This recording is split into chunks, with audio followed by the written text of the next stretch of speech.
जनमत की पुकार में आपका स्वागत है। तिहाड़ जेल में सरेंडर से पहले पार्टी मुख्यालय में सीएम अरविंद केजरीवाल ने कहा कि मुझे सुप्रीम कोर्ट ने 21 दिन की मोहलत दी थी। मैं उनका तहे दिल से बहुत बहुत धन्यवाद करना चाहता हूँ। मैंने 21 दिनों में से 1 मिनट भी खराब नहीं किया। ये मेरे लिए बहुत ही विस्मरणीय है। मैंने सारी पार्टियों के लिए प्रचार किया, देश को बचाने के लिए प्रचार किया। देश महत्वपूर्ण है, आम आदमी पार्टी दूसरे नंबर पर है।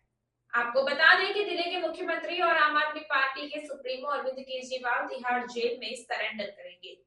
दिल्ली सरकार की शराब नीति के जरिए हुए कथित घोटाले में ईडी जांच कर रही है। इसी मामले में अरविंद केजरीवाल आरोपी है। उन्हें पूछताछ के लिए ही न्यायिक हिरासत में रखा गया है। अरविंद केजरीवाल को चुनाव प्रचार के लिए जमानत दी गई थी। यह जमानत 2 जून को खत्म हो रही है। ऐसे में वह तिहाड़ जेल में सरेंडर करेंगे। भारत माता की, भारत माता की, इनकलाब, वंदे। दोस्तों,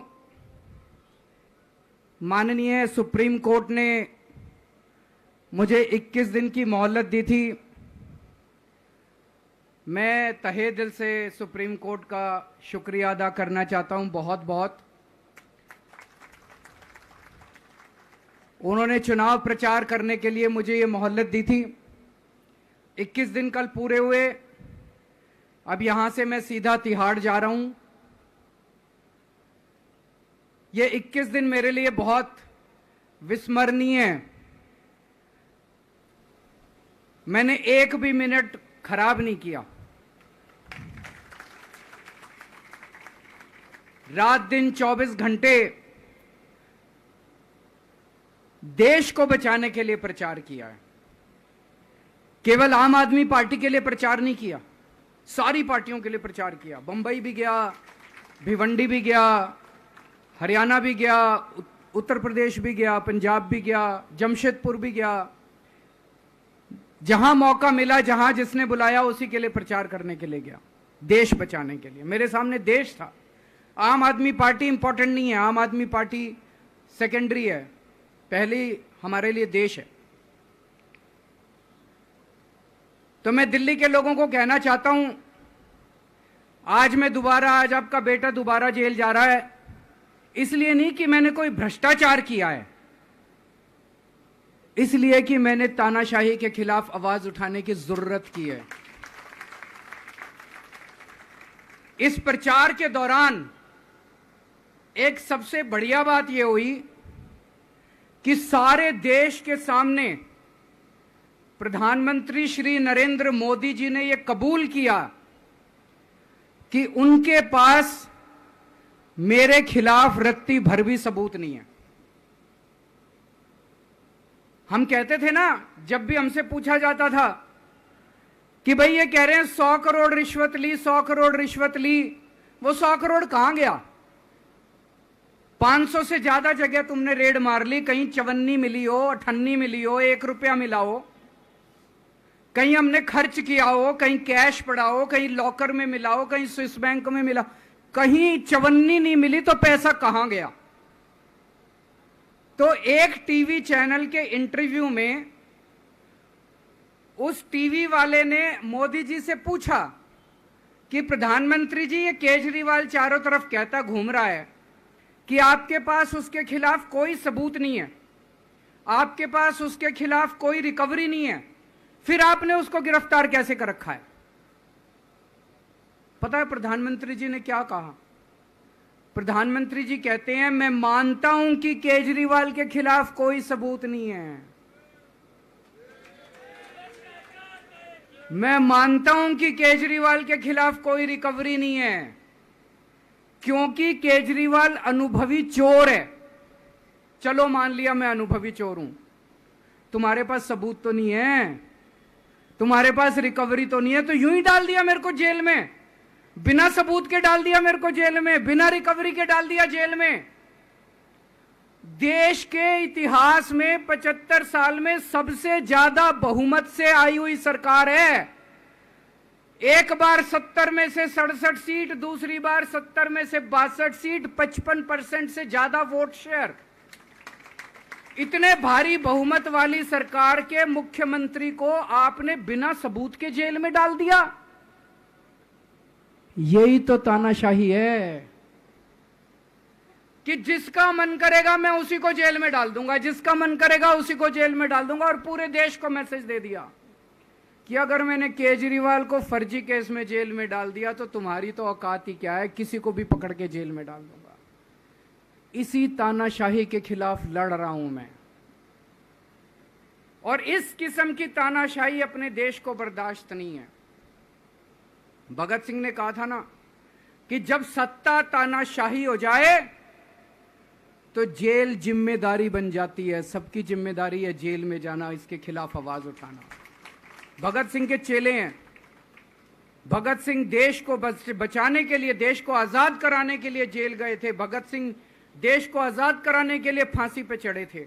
हम देश को बचाने के लिए जेल जा रहे हैं। इस बार जब जा रहा हूं, मुझे नहीं पता अब मैं कब वापस आऊंगा, मुझे नहीं पता ये क्या करेंगे मेरे साथ जेल में, लेकिन मुझे कोई परवाह नहीं है, जो मर्जी करें। अगर भगत सिंह फांसी पे चढ़ गए, मैं भी फांसी पे चढ़ने के लिए तैयार हूं। मेरे शरीर का एक एक कतरा इस देश के लिए है, मेरे शरीर के खून की एक एक बूंद इस देश के लिए, मेरे जीवन का एक एक पल देश के लिए।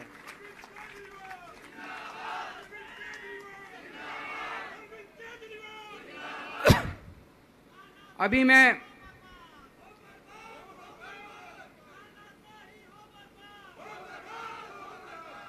अभी राजघाट गया था सभी साथियों के साथ। महात्मा गांधी की समाधि पे हम लोगों ने श्रद्धांजलि दी। गांधी जी ने इस हमारे देश से तानाशाही का अंत किया था, वो हमारे लिए प्रेरणा स्रोत हैं। उसके बाद हम कनॉट प्लेस गए, हनुमान मंदिर, वहाँ पे हमने हनुमान जी के मंदिर में जाके हनुमान जी का आशीर्वाद लिया। 4 तारीख को भी मंगलवार है, भली करेंगे बजरंग बली, करेंगे कि नहीं करेंगे? बोल बजरंग बली की। इनका नाश करेंगे, तानाशाहों का नाश करेंगे। अपने को किसी व्यक्ति विशेष से अपनी कोई दुश्मनी नहीं है, अपनी दुश्मनी तानाशाही से है। तानाशाही बर्दाश्त नहीं है अपने को। तो 4 तारीख को भी मंगलवार है और बजरंग बली का मेरे ऊपर, पार्टी के ऊपर बहुत आशीर्वाद है, देश के ऊपर बहुत आशीर्वाद है।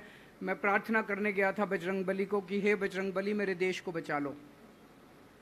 अभी कल एग्जिट पोल आए हैं, मेरे से लिखवा लो, सारे एग्जिट पोल फर्जी हैं, बिल्कुल फर्जी हैं। एक एग्जिट पोल वाले ने राजस्थान में टोटल 25 सीट है, उसमें 25 में से 33 दे दिए उन्होंने बीजेपी को। ऊपर से आया होगा भाई बीजेपी को ज्यादा देने हैं, तो उसने कहा मोदी जी क्या याद रखोगे आप भी, आपको 25 में से 33 दे दिए। तो पूरा का पूरा फर्जी है, पूरा एग्जिट पोल फर्जी है। लेकिन असली मुद्दा ये है, इनको गिनती से 3 दिन पहले फर्जी एग्जिट पोल कराने की क्या जरूरत थी, ये समझने वाली बात है। मेरे को भी समझ नहीं आया। कई सारे लोगों की कई सारी बातें चल रही हैं। एक ये चल रहा है कि इन्होंने मशीनों का घोटाला कर दिया, लेकिन मैंने संदीप पाठक को भी बोला है और मैं सारे इंडिया गठबंधन की पार्टियों को बोलना चाहता हूं, अपने अपने काउंटिंग एजेंट को बोल दो, पूरी तरह से सतर्क रहे। आखिरी तक अगर हार भी रहे हैं तब भी उठ के ना आए। कई बार क्या होता है, 1 राउंड में, 2 राउंड में, 3 राउंड में हार गए तो उठ के चले जाते हैं। उठ के नहीं जाना। सबसे लास्ट में रैंडम जितने बूथ होते हैं, ईवीएम मशीन होती है, उसकी पर्चियां पड़ती हैं। उन पर्चियों में से 5% पर्चियां उठाई जाती हैं। उन 5% ईवीएम की मैचिंग वीवीपैट की स्लिप से कराई जाती है। वीवीपैट पे जो स्लिप है उसकी काउंटिंग होती है, जैसे बैलेट पेपर की काउंटिंग होती थी, और उसकी काउंटिंग और ईवीएम की चेकिंग होती है दोनों की। एक भी मशीन अगर मैच ना करे तो वहां चुनाव रद्द कर दिया जाता है। तो अगर आपने ये चेकिंग कर ली वहां पे, तो इसका मतलब फिर ईवीएम का घोटाला हम बचा सकते हैं। फिर ईवीएम के घोटाला अगर कर रखा इन्होंने तो हम उसको एक्सपोज कर सकते हैं। तो सब लोगों ने लास्ट तक रुक के, आपका कैंडिडेट हार भी रहा है तब भी आखिरी तक रुक के आपको ये ईवीएम की चेकिंग करा के आनी है, ईवीएम और वीवीपैट की मैचिंग करा के आनी है। एक थ्योरी ये चल रही है कि इन्होंने इतना ज्यादा सीटें इसलिए दिखाई क्योंकि इनके लोगों ने शेयर मार्केट में इन्वेस्ट कर रखा है, और कल जब शेयर मार्केट खुले तो बम्पर होगा, तो ये अपने शेयर बेच बाच के खुद तो निकल लेंगे। बाकी एक थ्योरी ये चल रही है कि अफसरशाही पे दबाव डालने के लिए अगले 3 दिन में अफसरों से उल्टे सीधे काम कराने के लिए एक माहौल बना दिया गया। भाई आ तो हम ही रहे हैं, तो हमारी बात मानो, उल्टे सीधे काम करो, काउंटिंग में गड़बड़ कराएंगे, सब कुछ करेंगे।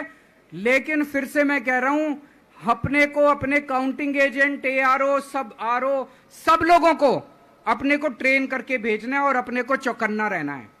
बाद में हम कहते रहे इन्होंने ये कर दिया, उसका कोई फायदा नहीं होगा। अभी अपने को चौकन्ना रहना है।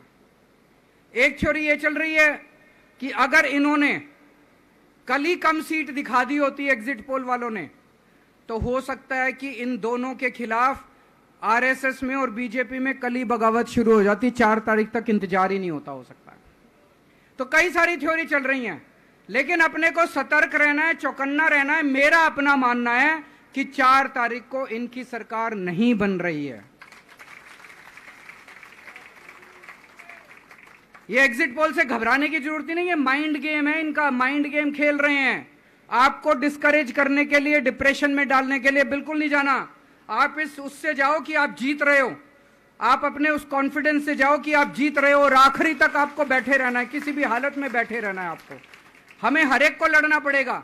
ये चुनाव किसी पार्टी का या किसी नेता विशेष का नहीं है। ये चुनाव इस देश को बचाने के लिए है, इस देश में जनतंत्र को बचाने के लिए है। जिसके लिए भगत सिंह, गांधी जी सब लोग लड़े थे, वही माहौल आज है। जिस तरह से हमने अंग्रेजों को हटाया था, आज इस सत्ता को अपने को हटाना है। तो मैं सभी, आप सब लोगों का, सभी साथियों का बहुत बहुत शुक्रिया अदा करना चाहता हूं। बहुत साथ मिला आप लोगों का इन 21 दिनों में। अब जब भी मैं लौट के आऊंगा फिर मिलेंगे आप लोगों से। तब तक के लिए अलविदा। अगर आपने हमारा अभी तक चैनल सब्सक्राइब नहीं किया है तो कृपया चैनल सब्सक्राइब कर लें, लाइक करें, शेयर करें, कमेंट करें। तो मिलते हैं फिर किसी और खबरों के साथ। नमस्कार।